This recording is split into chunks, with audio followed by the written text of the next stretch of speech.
The Health COVID-19 podcast was recorded on November 13th, 2020.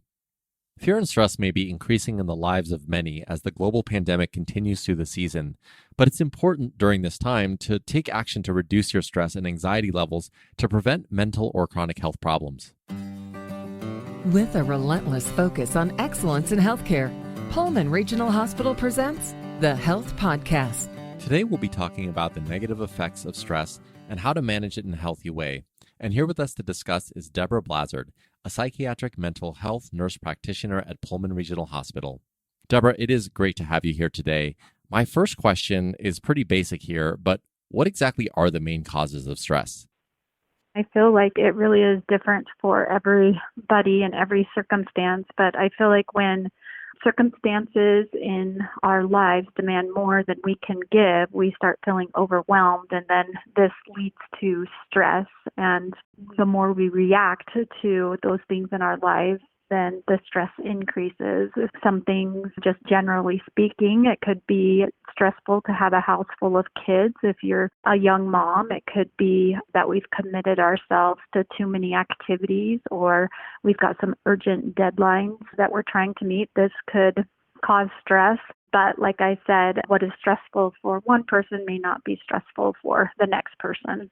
Yeah, that makes sense. And so often I think people think that stress is just mental and emotional, but it actually can have effects on your body as well. So maybe can you speak to that a little bit?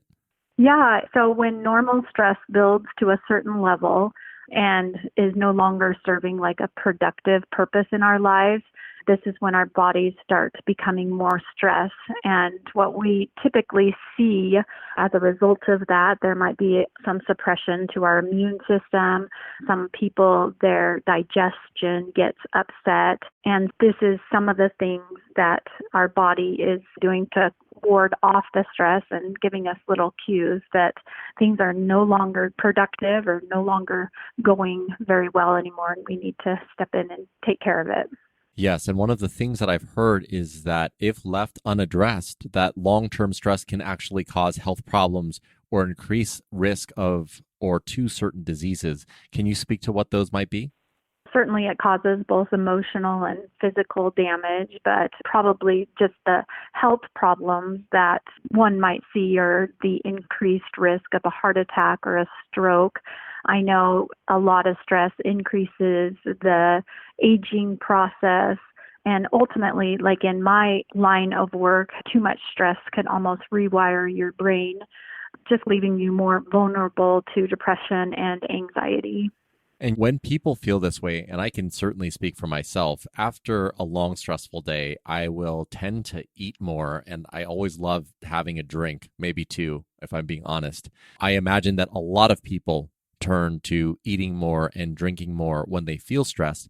Can you talk about that and potentially some other typical unhealthy ways people cope with stress?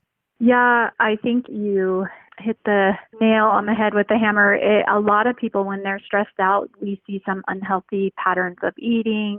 We see people staying up late. And then, of course, you mentioned trying to use alcohol in order to kind of de-stress, but then it turns from 1 to 2 to 3 to 4, and that's an unhealthy pattern.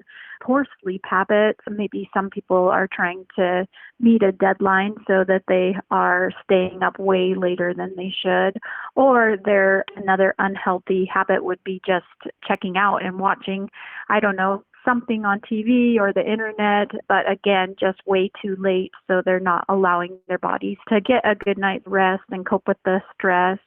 Other people consume nicotine, and I guess another unhealthy way people deal with it sometimes is they create debt through going out and buying things that maybe they don't necessarily have the money to buy those things for. Some people just ignore it, and then that's unhealthy as well. And then another unhealthy thing is that sometimes people take it out on others. It could be their family members or peers or things of that nature. So I feel like those are a couple typical unhealthy ways that people deal with stress when they're stressed out. We are in the middle of a pandemic, and I don't know what it's been like for you and your friends, but certainly for my community, it's basically exacerbated all of the stressors that we've already had, whether that be me and my family or my friends and their family. And so trying to cope and keep up when we live in this restricted way has been very difficult. So one of the first things that I wanted to address with you is if people are feeling overwhelmed right now during this time, and I know that's understandable, what advice might you give them to start combating this? Yeah, that's a great question. I think the best way to cope with all of this stress is to just be realistic in what we expect in ourselves and also other people. And then I also know there's a lot of literature out there that would suggest making time for yourself and getting out and exercising. That's a big thing with how to manage stress. Another thing that I can think of is maybe to even share some of the frustrations you're having or share your workload, because like you mentioned, there's a lot of people in the same boat. Everybody is. So being able to talk to people and share what's going on puts you on a common ground with these people, and you guys can help each other. I think it's important to get out and relax and enjoy life outside, because certainly where I live in a very, very beautiful place, and there'll be a lot of days where I'll just take a break and go for a walk in our beautiful nature, and that seems to really bring the stress level down. So just making sure if we have some unhealthy habits that we change those habits and routines. It may mean getting up an hour earlier so that we can exercise or have some time for ourselves before the stressful day begins. But these are just some ideas on how to manage the stress in a healthy way. Yeah, I've heard a lot of talk about establishing a routine, but I would add to that establishing a routine that includes time for yourself, because if the routine is you just constantly taking care of other people or taking care of work, you're not leaving that time that you need to decompress and to de-stress. And like you said, to just go outside and enjoy nature. Wouldn't you say that's true?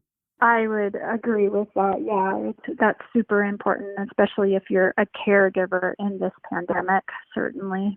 There are going to be people listening to this that just find it really hard to establish that routine and establish a lot of the things that we're talking about. And they might need alternative help. They may need to reach out to someone. What would you recommend to them?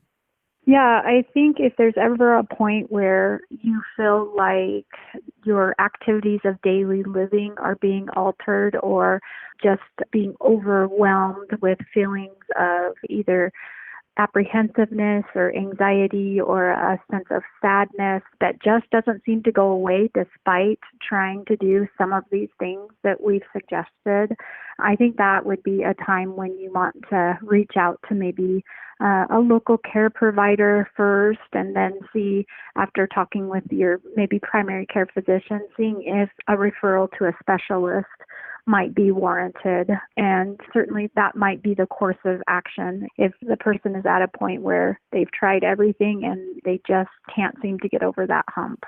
And Deborah, just as we close here, if you could leave our audience with one thing, one piece of advice that you'd like them to take away from this conversation, what might that be?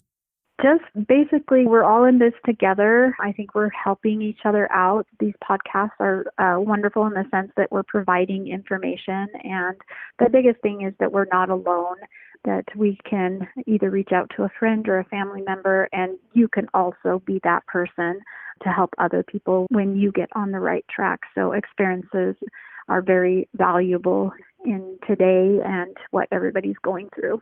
Deborah, I really want to thank you so much for your time. It was very informative, and I definitely learned something here today. That's Deborah Blazard, a psychiatric mental health nurse practitioner at Pullman Regional Hospital. For more information on managing your stress in a healthy way, please visit pullmanregional.org. If you found this podcast helpful, please share it on your social channels and be sure to check out the entire podcast library for topics of interest to you. This has been the Health Podcast from Pullman Regional Hospital. I'm Prakash Chandran. Thanks, and we'll talk next time.